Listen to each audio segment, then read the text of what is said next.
মহাদেবের করুণা, শিবলিঙ্গে জল ঢালার পবিত্র গল্প। অনেক অনেক বছর আগে হিমালয়ের নির্জন পাহাড়ে মহাদেব শিব গভীর ধ্যানে বসেছিলেন। চারদিকে বরফ ঢাকা পাহাড়, গঙ্গার পবিত্র ধারা আর শান্ত প্রকৃতি। সেই সময় দেবী পার্বতী দেখলেন মানুষ পৃথিবীতে অনেক কষ্টে আছে, কারো দুঃখ, কারো রোগ, কারো সংসারের অভাব। দেবী পার্বতী ভাবলেন, মানুষ কি করে মহাদেবের কৃপা পেতে পারে? তখন তিনি মহাদেবের ধ্যান ভঙ্গ না করে নীরবে তার পাশে দাঁড়ালেন।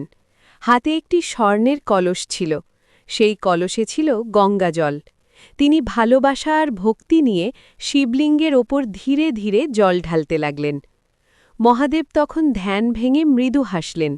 তিনি বললেন, হে পার্বতী, তুমি ভক্তির সবচেয়ে সহজ পথ দেখিয়ে দিলে। যে মানুষ সত্য ভক্তি নিয়ে আমার ওপর জল অর্পণ করবে, আমি তার মনোবাসনা শুনব। সেই থেকেই শুরু হল শিবলিঙ্গে জল ঢালার প্রথা। কেন শিবলিঙ্গে জল ঢালা হয়? পুরাণে বলা হয়, মহাদেবের শরীর আগুনের মতো তেজস্বী, তাই জল ঢালা মানে সেই তেজকে শান্ত করা এবং ভক্তির মাধ্যমে নিজের মনকে পবিত্র করা। জল ঢালার সময় মানুষ মনে মনে বলে, ওম নমঃ শিবায়। এই মন্ত্রের শক্তি মানুষের মনকে শান্ত করে। কোন জল দিয়ে শিবকে অভিষেক করা ভালো? শাস্ত্রে বলা হয়েছে গঙ্গা জল, সবচেয়ে পবিত্র পরিষ্কার জল। আন্তরিক ভক্তি থাকলে সেটাই যথেষ্ট। হয়েছিল সেই মহা ঘটনার নাম ছিল সমুদ্রমন্থন। দেবতা ও অসুরেরা যখন সমুদ্র মন্থন করছিল, তখন সমুদ্র থেকে অনেক রত্ন বের হয়েছিল, কিন্তু তার মধ্যে এক ভয়ঙ্কর বিষও বের হয়েছিল, যার নাম ছিল হালাহল বিষ। সেই বিষ এতটাই ভয়ঙ্কর ছিল যে পুরো পৃথিবী, দেবতা, মানুষ সবাই ধ্বংস হয়ে যেতে পারত। তখন সবাই ভয়ে কাঁপতে কাঁপতে আশ্রয় নিলেন শিবার কাছে।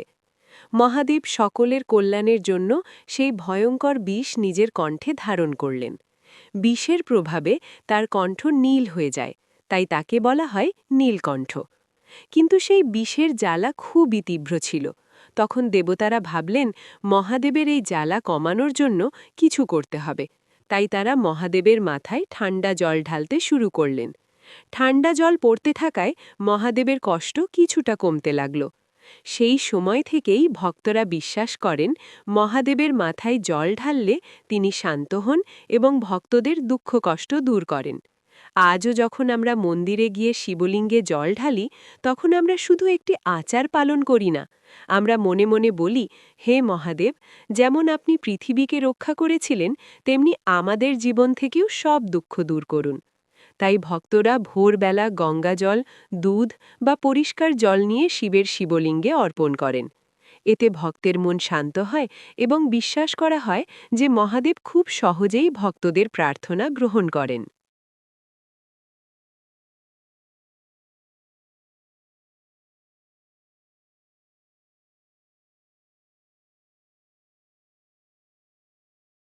মহাদেবকে যে ভক্ত এক মনে আর এক নিষ্ঠায় জল, বেলপাতা এবং বেলগঙ্গা জল, দুধ, আকন্দ ফুলের মালা অর্পণ করবে, সেই ভক্তের মনস্কামনা খুবই শীঘ্রই পূরণ হবে।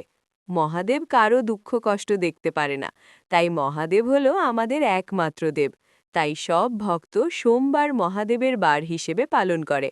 ওই দিনটি হচ্ছে মহাদেবের বিশেষ দিন বলে মনে করে সবাই। শ্রাবণ মাসে সব